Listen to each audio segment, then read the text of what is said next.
Good evening. My name's Sheldon Schaefer. I'm the organizer for the Pedal Peoria series. This is the cemetery ride.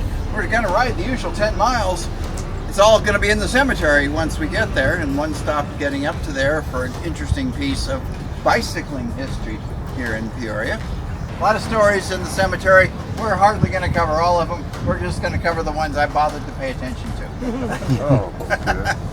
We're going to take the trail with one stop after Detweiler Marina Park for bicycling history, and then we're going to continue up the spur of Abington and into the old main entrance to the cemetery. So just remember to respect folks that are on the trail getting up there, and once we're in the cemetery, it's pretty easy wheeling, except we have two hills this week because you can't avoid hills in Springdale. We always get one, but this time we got to go first up the west side of the cemetery and back down, then up the east side of the cemetery and back down, a little bit up the north side and back down. So more hills tonight. So stick with us. I counted about 20 riders tonight. We got 20 tonight. Roughly. Okay. Well, that's good. And it says, if a cyclist considered himself to be a world-class racer, Peoria was where he had to prove it. If he could prove it in Peoria, the rest of the world trembled. Peoria was the capital of fast-track racing. That was on the old high-wheel bicycles. Stadium was right across the road. Here's a picture of it right here. I mean, it's a serious stadium. Peoria was the capital of the high-wheel fast-track racing. Now we're going to find his gravesite in the cemetery, among other things. So he's buried here.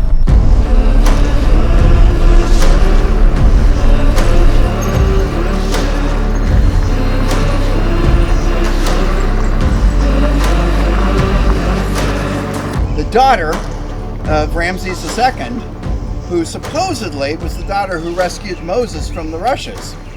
So he arranged to have her hands severed from the body and the mummy, and I got a picture of the hand. It doesn't look like much. Here. Looks like a hand. Huh? Looks like a hand. Looks sort of like a hand. Yeah, looks sort of like a hand. You can pass it around, the others can see it, but in any case, so I don't know if it's true, but she went and she checked, and when she found the casket, the mummy of the daughter, nobody would let her see the arm. It was concealed. The rest, and everybody else's mummy was displayed in total. Now there's evidence that this was royalty, because there's different kinds of wrappings, and this has been x-rayed to confirm that it is indeed a hand and the wrappings are real and such. So the nobility did one style of wrapping on the hand, and lesser nobility did a different style of wrapping, and commoners did a different style of wrapping. This supposedly has the wrappings of nobility, which would be suitable for the daughter of Ramses II. So there's just a little bit of circumstantial evidence that yes, that really was the hand that spanked Moses, and it's here in Peoria, being held at the Riverfront Museum in their collection somewhere. Not returned, maybe because the story's a little bit sketchy about exactly who it gets returned to, but from the grave robbers of the 1890s, if you go to the British Museum, there's a lot of remnants Full of that. yeah, you've seen them, yeah, of grave robbing by British archaeologists. So that part certainly rings true. The well that Eratosthenes stood beside to determine the circumference of the earth, we bribed the guard to let us go down and stand next to the well and take a picture over the barriers. So even today, you can bribe a guard to go over you can do these things in Egypt even today. So do I think 100 years ago somebody could have bribed somebody to give me the hand off of that mummy? Yeah, that's consistent with my experience. I brought this way on to show you the grave.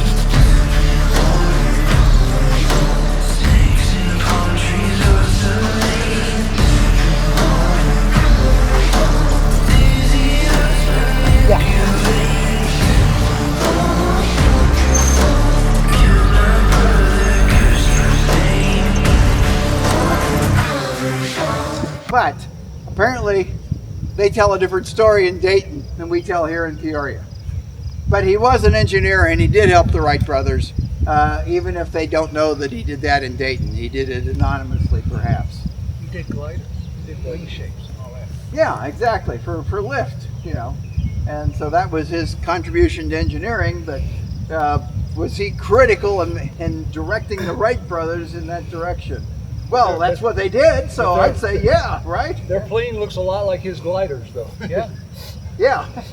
So, I mean, that leads credence to the story. So why do they in Dayton ignore him? Start looking at the headstones as we putter through the cemetery today, because there's almost 200 names of buildings and streets that you will recognize here in the cemetery. It's scattered all over. You think, that sounds familiar. I know that building at Bradley. I know that building downtown. I know that building, the senior home. They're all here. The families are all here. The family lineage is embodied in Springdale, which has been here, for since the 1850s. If you look, again, common, before vaccinations, people had child after child after child, and they typically died. So I think the oldest one we've seen here is like 15, and most of these were infants. Now, there is another Revolutionary War monument right under the Bob Mackel Bridge, right on Washington Street, but the actual burial site, who told me where it was? They found it in East Peoria somewhere. So there's a monument to another Revolutionary War hero who's born or buried in East Peoria, but commemorated here in Peoria downtown. But Zelie Moss obviously died in 1839, about around the time of founding of Peoria, but the cemetery wasn't going to come for another little over a decade. So he was moved here to the family site. Also, right across the road there, you see a couple of sites and then sort of an empty patch. My future gravesite and my wife's. And something she wanted was a green burial. No carbon footprint, 0 carbon footprint. And it's hard to do without special dispensations in Illinois, but the previous manager of the cemetery said, here's what we can do. We'll put your body in a concrete vault, but put it upside down with no lid. So you're on the ground. So we'll be in wicker baskets with sheets and just laid into the ground. Back to the worms. So anyway, gravesites are for sale. They do have accommodations for green burials. Of course, you're going to see on the garden and prairie ride, Erica will show you the scattering gardens. But the scattering gardens here have a special thing that most scattering places don't. They actually have an area for commemorating on a tombstone. So a permanent record of the cemetery of who's been scattered, not just lost to the wind and lost to the ages. So here's one of the early persons being buried here. But then this section is really, if you want to look for old headstones, this is the section, and the Bradley section. And that section right there, this is where you want to look. Who's responsible for maintaining these? Do you know? I don't know. Seems like after there's certainly a volunteer contingent that helps the cemetery. Just a couple, last week was it? Yeah. Okay, you saw the GAR Hall? The elaborate frontage of the GAR Hall? Here's Joseph Patardi. Only look at his headstone. And what's it say? Sculptor. And one small 1-inch font. So the most elaborate facade, and he's got some monuments here, and his headstone, sculptor. I guess because he couldn't do his own headstone, right? Maybe that's why. Yeah. Maybe that's why. He's the last one. He's the last one.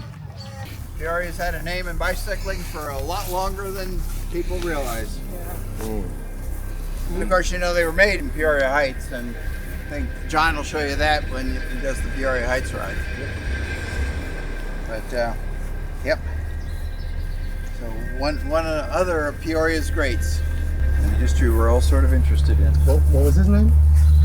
Charles Burt Myers. Yeah. And go on the website on Bike Peoria, and there's a little fact sheet about him on there.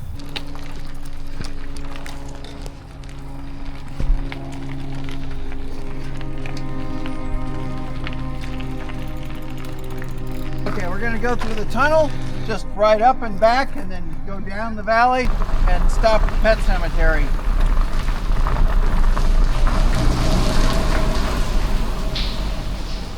Hervey, which is H-E-R-V-E-Y Leitner, died in 1896. He was the founder and the designer of Springdale Cemetery. So it goes back to 1854, and it's 230 acres. It was reborn in 2003 after the pilferage of the memorial fund was discovered, and the control turned over to Peoria City, Peoria County, and Peoria Park District. But that was because the original owner spent the memorial fund and then selling the artifacts, including the cannons on Soldier Hill that we'll ride by on the way out.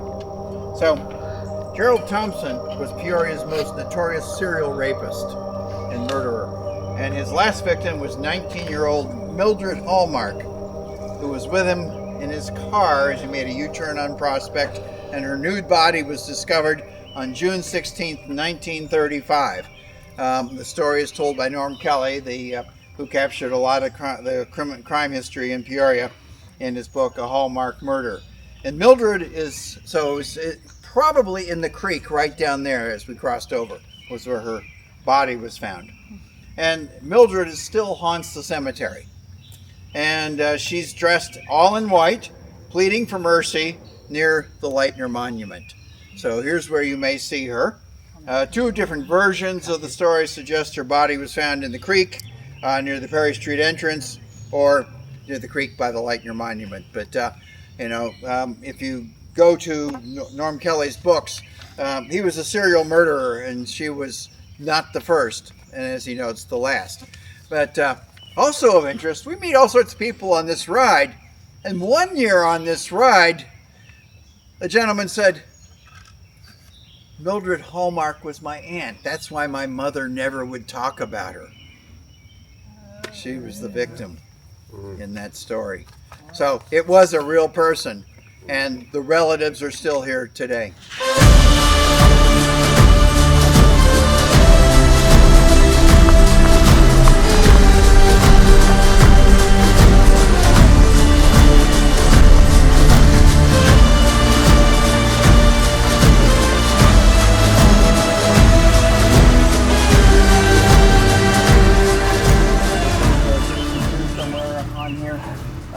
Yeah, 1962.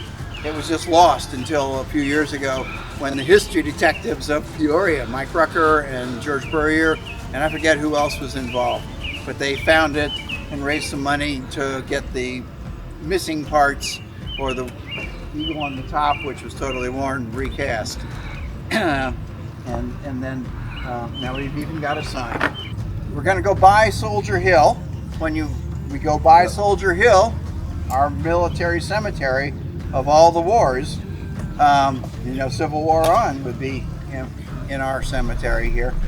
Those cannons they're replicas now, but the original cannons were found at the auction in Indiana, antique auctions, and that's how it was discovered that the original owner, or the holder of the deed of the cemetery and the memorial fund, had raided it and was selling off antiquities. And so when it says reborn in the cemetery was reborn in 2003, I think that's when it was turned back over to Peoria City, County, and Park District to run, since there were no more funds, as the cemetery is supposed to have. How much funds you pay? The funds were taken. Huh? How much funds were taken? I don't know how much. That's a good question. What would a cemetery typically have after 100 years? You think Should have a quite lot. good I think it should have had a lot. Yeah. I mean, there's what is 77,000 people here? They all paid something, except maybe for the military plots. Wow. Yeah, so it should have been quite a fund. And he did prison time. But we won't stop at Soldier Hill. We sort of got the story. You know what you'll see what it looks like if you haven't seen it before. If you've been on the history ride, you have seen it before. But it's small compared to Arlington, but this is ours, and so we're proud of it. Okay. Yep. We'll see you, and we'll see some of you over at Kelleher's. and we'll head back at your own paces.